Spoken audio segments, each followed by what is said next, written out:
Sumayin mo ang Panginoon. Ang mabuting balita ng Panginoon ayon kay San Lucas.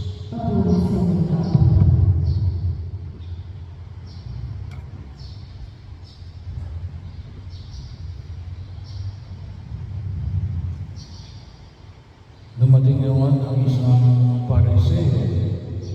Sinabi niya kay Jesus, umayos ka rito sapagkat ibig kang ipapatay ni Herodes. At sumagot siya, sabihin ninyo sa alamin na iyon na nagpapadaya sa ngayon ng mga demonyo at nagpapagaling. Bukas ay kayo din.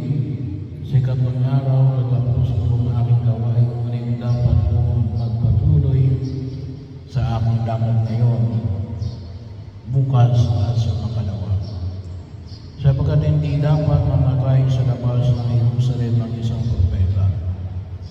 Jerusalem, Jerusalem, pinapatay mo ang mga propeta at ibinabato ang mga sinugo ko sa inyo. Makailan kong sinikap na kukupin ang iyong mga mamamayan, gaya ng paglukob ng isang inahin sa kanyang mga sisi, ngunit ayaw mo, kaya lubos kang pababayaan.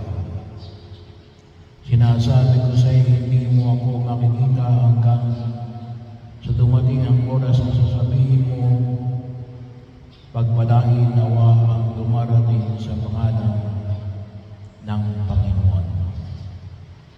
Ang mabuting balita